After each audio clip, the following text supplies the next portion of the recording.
So for our last so it will be for this much online sessions. You guys learn almost 5 or 6 important 5 mark questions, isn't it? I hope you will be learning our home, isn't it? So for our previous online class, what are the parts we learned? We learned the potentiometer, isn't it? From the potentiometer, we learned now 3 important questions. One is the principle of a potentiometer. Other one is the comparison of EMF of two cells using potentiometer. And third one is the explain the internal resistance of a cell by using potentiometer, isn't it? So for this much we are going to finish the lesson today. Okay. So today we are going to see the heating effect of electric current. What is that? Today we are going to see the heating effect of electric current. So what's topic today? Today we are going to see the heating effect of electric current.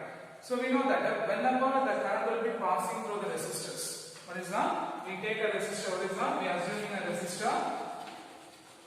Whenever the electric current will be passing through the resistors, the electrical energy, what is that? The electrical energy of a current delivered to the resistors will be converted into heat energy. What is that? Heat energy, and it will be dissipated. What is that? And it will be dissipated. So what's the point of when an electric current passes through the resistors? What is that? When the electric current passes through the resistor, some of the electrical energy flow towards the resistor. What is that? The electrical energy flow towards the resistor will converted into heat energy. What is that? The electrical energy flow towards the resistors will be converted into heat energy, and the heat energy will be dissipated. So the heating effect of current is called as what is that? The heating effect of current is called as Joule's heating effect. Okay. The heating effect of current is called as Joule's heating effect. The heating effect of current is called as Joule's heating effect. So what is the Joule's heating effect? When the electric current passes through the resistors, what is that? When the electrical current passes through the resistors, the electrical current or the electrical energy flow through the resistors will be converted into heat energy, and it will be dissipated. This is called as the heating effect of a current. What is the heating effect of current is called as Joule's heating effect. Okay. The heating effect of current is called as Joule's heating effect. So first question, what is Joule's heating effect means? What do you write down? When the electrical current will be passes through the resistors, the electrical energy flow through the resistors will be converted into heat energy, and it will be dissipated. What is that? And it will be dissipated. So that's called as the heating effect of current is called as Joule's heating effect. The heating effect of current is called as Joule's heating effect. Okay. Next we are going to see the Joule's law of heating. Okay. What is that? Joule's law of heating. It's one of the important concept. Okay. We take a conductor. When a current will be passing through the conductor. What is that? When a current will be passing through the conductor. What is that? When a current will be passing through the conductor, the potential V the potential developed across the conductor. What is that? V the potential developed across the conductor. So the amount of work done or the electrostatic potential that is spent to the conductor. So what is that? The electrostatic potential that is spent to the conductor is VIG. So what's the point here? We take the conductor. When a current will be passing through the conductor, the potential difference across the conductor is V. So the amount of work done or the electrostatic potential that is spent to the conductor, W is equal to VIT.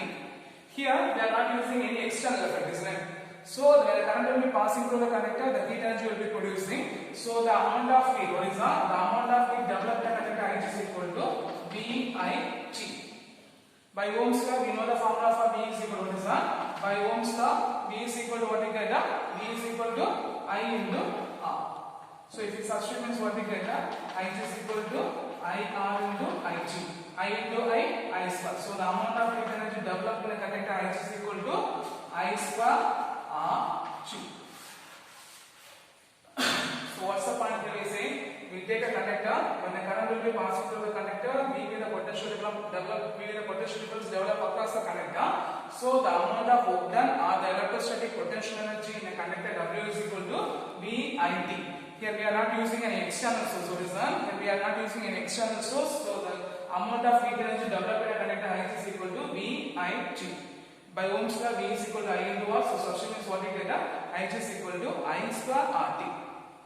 From this, we can say is that the Joule's law of heating states that? What is that? The Joule's law of heating states that the amount of heat energy developed in a conductor. What is that?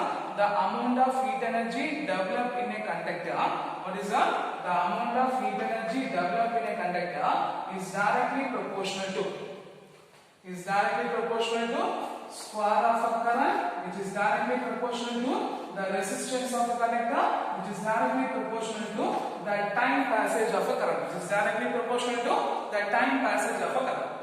So what is Joule's law of heating states that? The Joule's law of heating states that what is that? The Joule's law of heating states that the amount of heat energy developed in a conductor, what is that? The amount of heat energy developed in a conductor is directly proportional to square of a current, which is directly proportional to the resistance of a conductor, which is directly proportional to the time passage of a current, which is directly proportional to time passage of a current. Okay? So this much, what are the questions we learned? First one is the Joule's heating effect or the heating effect of a current. Second one is the Joule's law of heating. So say the question, what is heating effect of current? When the current will be passing through the resistors, what is that? When an electric current will be passing through the resistors, the electrical energy flow through the resistors will be converted into heat energy and it will be dissipated. So the heating effect of current is called as the Joule's heating effect. The heating effect of current is called as the Joule's heating effect. Next we are going to see the Joule's law of heating. What is Joule's law of heating states that? Joule's law of heating states that the amount of heat energy developed in a conductor is directly proportional to square of a current, which is directly proportional to resistance of a conductor, which is directly proportional to time passage of a conductor, which is directly proportional to time passage of a conductor. Clear? Clear. So next we are going to see the application of Joule's heating effect. Okay.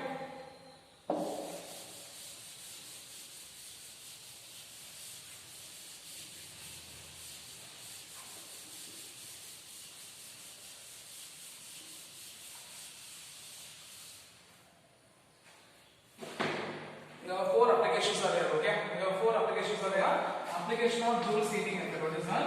Application of Joule's heating effect. First one is the electric heater. What is that? First one is the electric heater. Okay. What is that? The first one is the electric heater. Okay. So what is electric heater? What are the household applications we are using based on a current?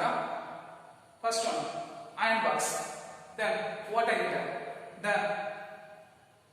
Then toaster, then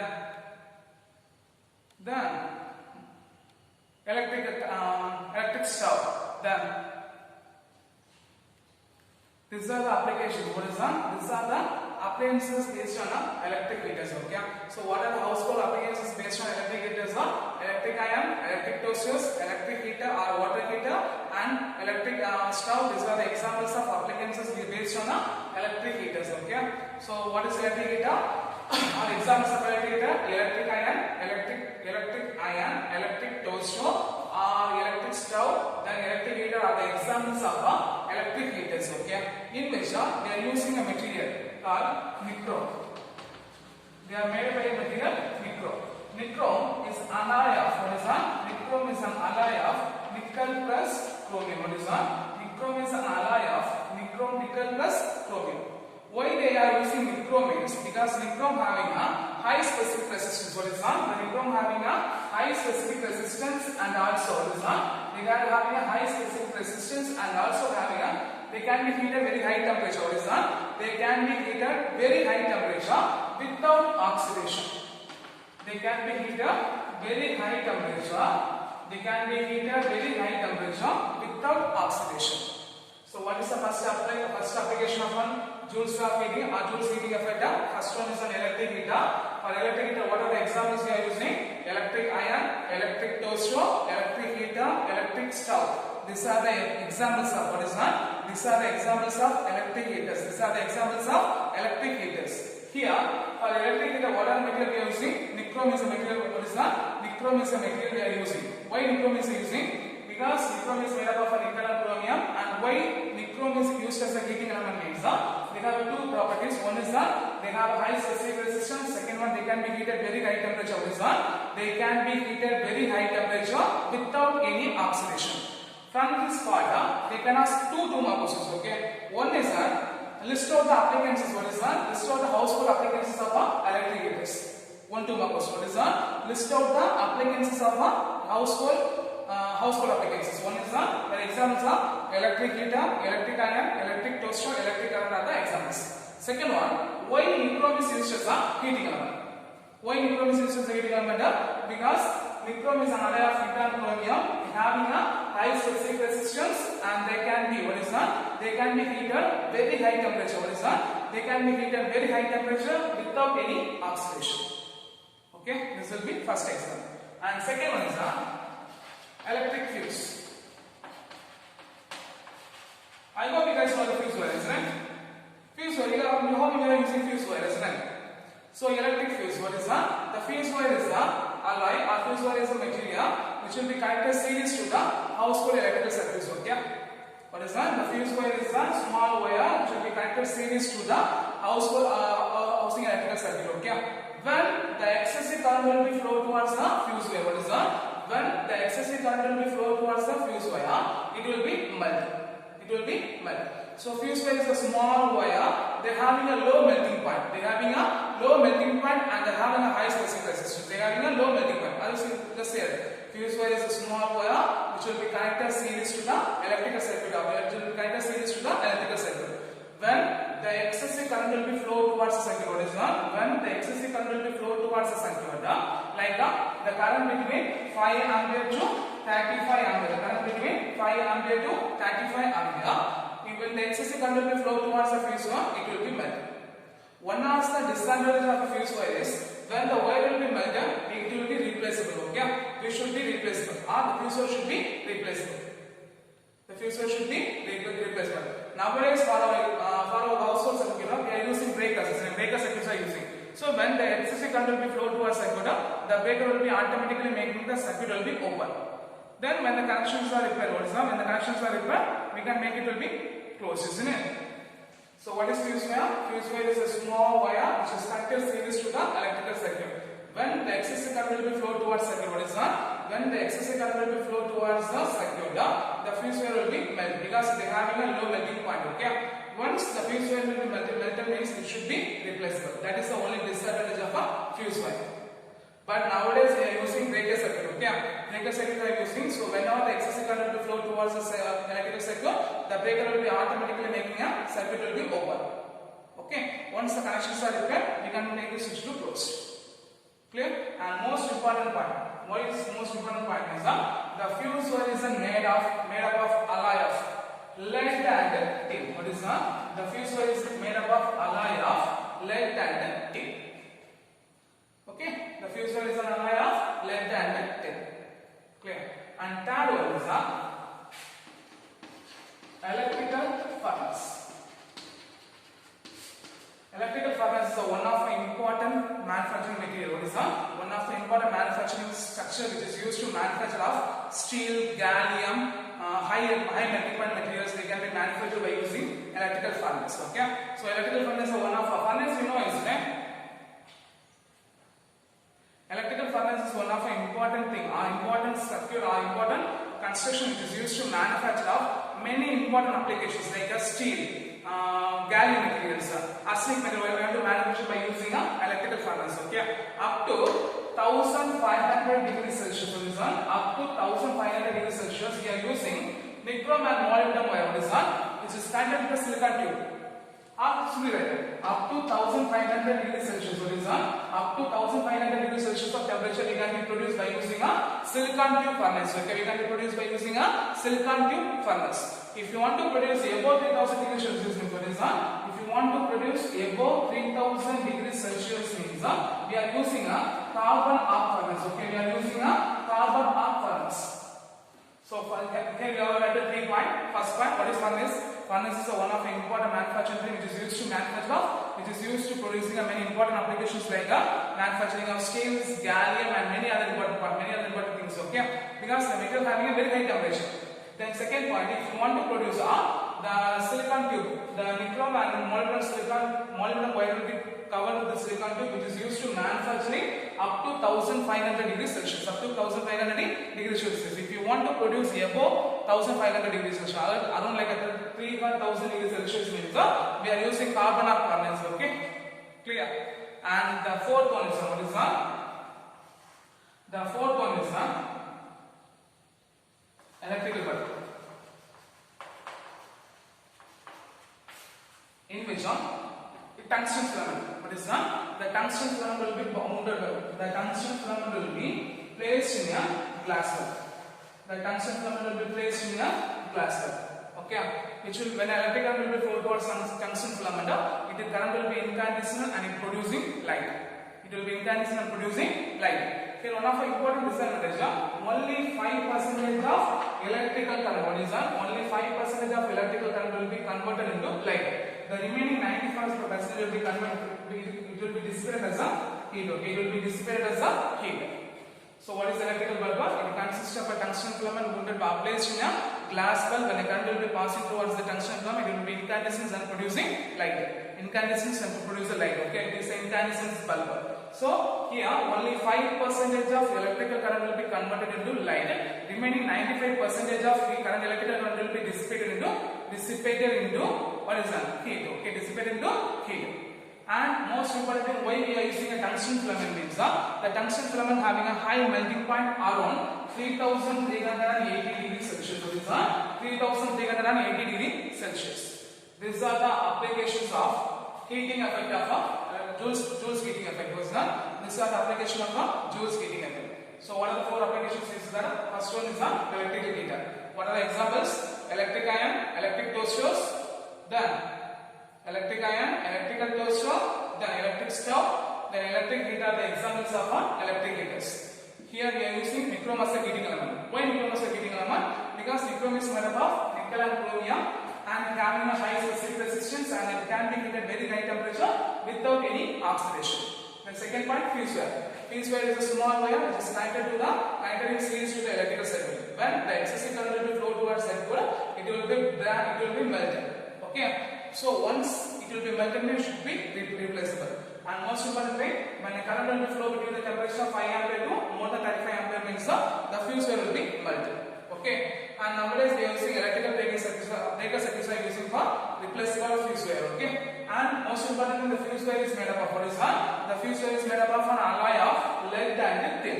The fuse wire is made up of alloy of lead and tin. Then third one is a furnace. Furnace is one of the important manufacturing which is used to manufacturing of many important materials like a steel, gallium, arsenic, and many other things. Okay. Here we are using two types of furnace. One is if you want to producing a temperature around 1500 degrees Celsius means we are using molybdenum nichrome wire wounded over the silicon tube. At the same time, if you want to producing a temperature around 3000 degrees Celsius means we are using carbon arc. And the fourth application is the electrical bulb, in which the tungsten filament will be placed in a glass plate. What is that? The tungsten filament will be placed in a glass plate. When the electrical current will be passes through the tungsten filament, it will be converted. What is that? It will be incandescent to producing a light. Here one of the factors is only 5% of electrical current will be converted into light. What is that? Only the 5% of electrical current will be converted into light. The remaining 95% of electrical current will be dissipated as heat. Okay.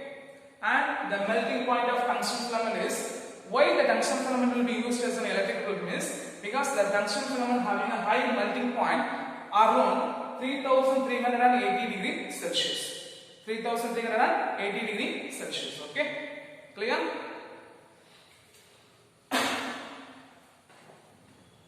So from this applications, what are the questions you learn?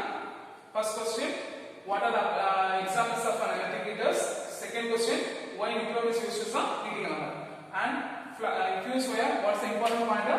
Fuse wire is an alloy of lead and tin.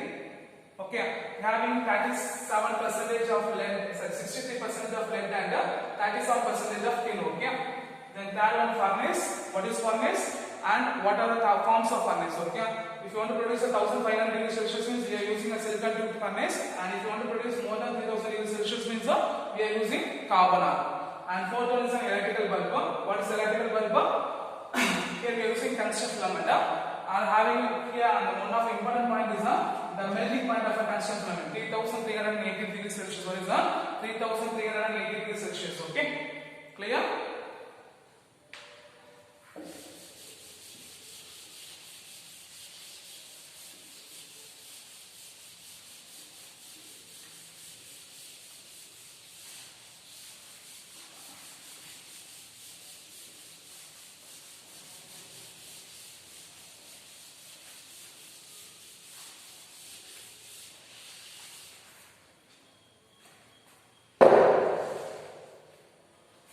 Next we are going to see the thermoelectric effect. Okay.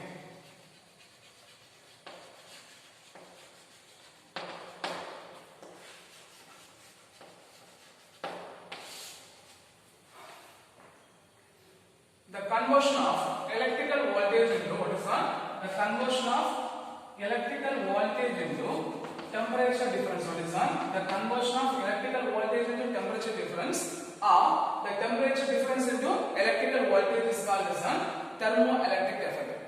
Okay. So what is thermoelectric effect? We can use it by supplying a current, we can producing a temperature, or by changing the temperature, we can producing a current means the effect is called as a thermoelectric effect. Okay. So what is the thermoelectric effect?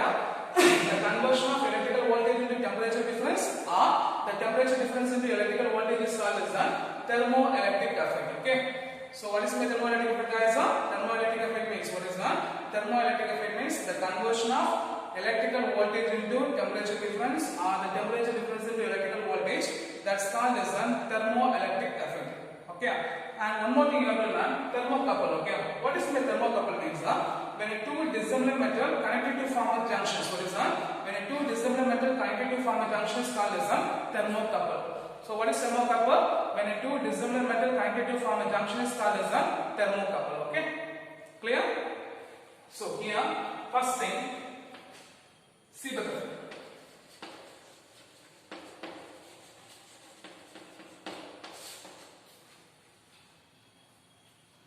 In a closed circuit, what is that? In a closed circuit, the two dissimilar metal, what is that? The two dissimilar metal maintained by the, what is that? The two dissimilar metals maintained by the difference of temperature. When a in a closed circuit, when a two dissimilar metals is maintained by the two different temperature junction. One is the hot junction and other one is the cold junction. The EMF will be developed in a circuit. The EMF will be developed in a circuit. So the current that EMF, the flow of EMF in a circuit is called as a thermoelectric current. What is that? The current due to the flow of EMF in a circuit is called as a thermoelectric current. It's also called as a Seebeck effect. So what is the Seebeck effect? In a Seebeck effect, the closed circuit, what is that? We take in one closed circuit. The closed circuit is maintained by consists of two dissimilar metals. What is that? Two dissimilar metals. One is a copper and another one is a iron. One is a copper and another one is a iron. Is maintained by the two different temperature junction. What is that? Is maintained by the two different temperature junction. One is a hot and another one is a cold. Okay. When the junctions will be maintained, an EMF will be developed in a circuit. What is that? An EMF will be developed in a circuit. So the current that flow of EMF in a circuit is called as the current that flow of EMF in a circuit is called as the thermoelectric current. Thermoelectric current. And the effect is called as a Seebeck effect. And the effect is called as a Seebeck effect. So what is the Seebeck effect? We take one closed circuit having a two dissimilar metal junction. What is that? Having a two dissimilar metal junctions is maintained by the difference of temperature. Is maintained by the difference of temperature and EMF will be developed. So the current that flow due to the EMF. What is that? The current that flow due to the EMF is called as a thermoelectric current. If the junctions are interchanged means what is that? If the junctions are interchanged means what is that? If the junctions are interchanged means what happened there? The EMF will be what is that? If the junctions are interchanged means the direction of EMF also reversed. The direction of EMF also reversed. Okay. So what is the Seebeck effect? In a Seebeck effect, we take a closed circuit is containing a two dissimilar metal maintained by junction of maintained by difference of temperature means what is that? Maintained by difference of temperature. One is maintained by hot and one is maintained by cold means the EMF will be developed. So when EMF will be developed means the flow of EMF producing a current is called as a thermoelectric current and the effect is called as a Seebeck effect. And the effect is called as a Seebeck effect. Then one of the important point if the junctions are if the temperature difference will be the difference of temperature junction will be reversed means the direction of current also reversed. Direction of current also reversed. Okay. Now next one is the application of Seebeck effect. Okay. Application of Seebeck effect. First point, they are used in a thermoelectric generator. So this one, they are used. Seebeck effect is used as a thermoelectric generator, which is used to convert the waste heat into what is that? It is used to convert the waste heat into electricity. What is the first point? The Seebeck effect is used in what is that? The Seebeck effect is used in a thermoelectric generator. So this one, the Seebeck effect are used in a thermoelectric generators. It is used to convert the waste heat into electricity. Waste heat into electricity. Then second point, the Seebeck effect will be used in automobile engines. What is that? If the Seebeck effect are used in automobile engines to increasing fuel efficiency. What is that? To increasing fuel efficiency, because they are automatic initial thermoelectric generators. What is that? They are having an automatic initial thermoelectric generator which is used to increasing the fuel efficiency. Okay, which is used to increasing the fuel efficiency. And that application, the Seebeck effect is used in, what is that? The Seebeck effect will be used as a principle in a thermocouple and thermopipes. Thermocouple and thermopipes. The thermopile is used to measure the difference of temperature. Okay? The thermopile is the instrument which is used to measure the difference of temperature. So what are the application of Seebeck effect? The Seebeck effect, first one, the Seebeck effect will be used in thermoelectric generators, which is used to producing waste heat into electricity. Which is used to producing waste heat into electricity.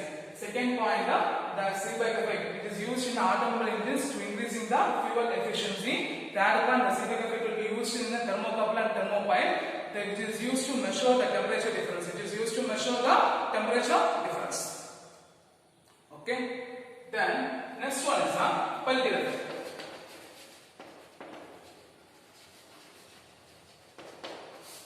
The converse of or the reverse of a Seebeck effect is called as Peltier effect. What is that? The reverse of a Seebeck effect is called as Peltier effect.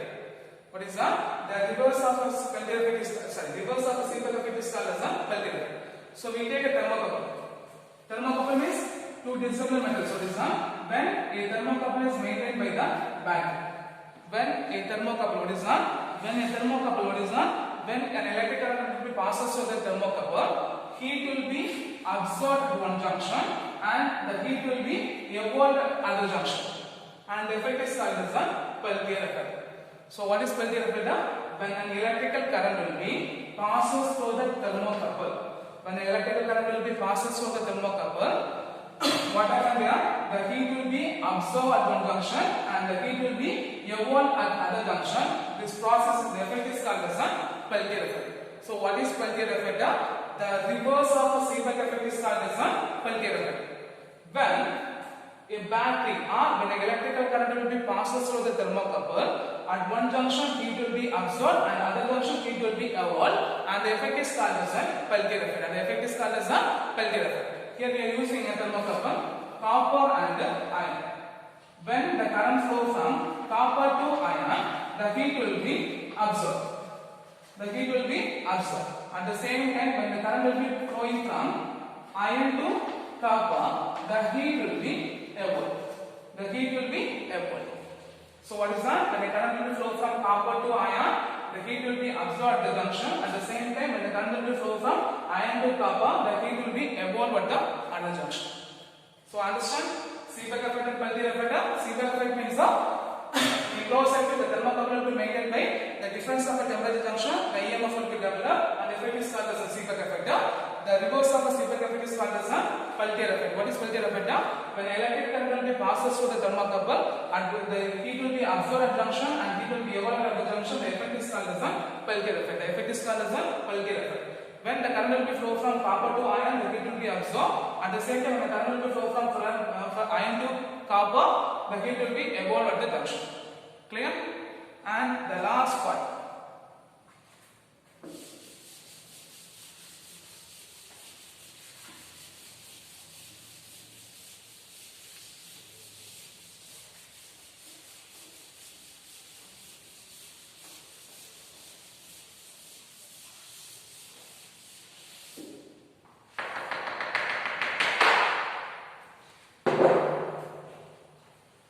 Thomson effect.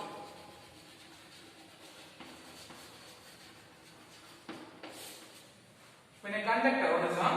When a conductor is maintained by two different points of a temperature, what is that? When a conductor is maintained by different temperature, the density of electron produced. The density of electron, what is that? When a conductor is maintained by the difference of a temperature. And the difference of temperature, the density of electron produced, heat will be absorbed at one junction and the heat will be evolved at other junction. The heat will be absorbed at one junction, the heat will be evolved at other junction, and the effect is called as a Thomson effect. So what is Thomson effect? When a conductor conductor is maintained by a temperature. The difference of temperature producing a different density of electron, which producing heat will be absorbed at junction and heat will be evolved at other junction, and the effect is called as the Thomson effect. The effect is called as the Thomson effect. Here we are having two forms of Thomson effect. One is the positive Thomson effect, other one is the negative Thomson effect. Positive Thomson effect means we taking a copper is maintained by the difference of temperature when a current will be flow from a left to right. When a current will be flow from left to right, the heat will be absorbed at the junction and the heat will be evolved at the junction. So the heat will be evolved in the direction of current, that is called as the positive Thomson effect. The heat will be evolved in the direction of current, so the effect is called as the positive Thomson effect. So what is positive Thomson effect? We take a copper material, it will be maintained by the difference of temperature. When the current will flow from left to right in the direction of current, the heat will be evolved, means that is called as a positive Thomson effect. At the same time, we take iron material. We take an iron maintained by difference of temperature. When the current will be flow from left to right, the heat will be evolved at this junction and the heat will be absorbed at the other junction. Means the direction of current, the evolution of temperature will be reversed in the direction of current, means that's called as a negative Thomson effect. That's called as a negative Thomson effect. Okay, clear? So almost we finished. So we finished the second lessons. Okay. So today we finish the second lesson. For today's sessions, what are the questions we learn? We learn almost 10 or 12 more questions. Okay. So I'll just say the questions. You will just note it down. Okay. First question: what is Joule's heating effect? Second one: Staines Joule's law of heating. Third one: define thermoelectric heating effect. Okay, thermoelectric heating effect. And fourth one: define Seebeck effect. Fifth one: define Peltier effect. Sixth one: define Thomson effect. Seventh one: define Thomson effect, positive Thomson effect and negative Thomson effect, and application of Seebeck effect. The next applications of try to list the applications of electric heaters. Why nichrome is used as a heating element. The next, what's the material fuse wire is made up of. Then explain electrical furnace. Then last one is explain the electrical bulb. Okay. So these are the questions we almost 13 questions we have taken. So you should be learned very clear. And today we finish the second lessons. Okay. For our next online class, our online session, we have moved to the third lesson. Okay. So tomorrow or the next day, you got to finish all the questions. Okay. For our second lesson, we have only around 6 or maximum 6 or 7 5 marks is there. You got to learn all the 5 mark questions. Okay. Clear? Clear. So I hope you understand the session and you should be learned very clear, because almost 2 lessons we have finished. Then tomorrow we are going, our next session, next class we are going to take a third lesson. So before you come to the class, I'll try to finish the 3 lessons, so you should be learned very clear. Okay. Thank you guys.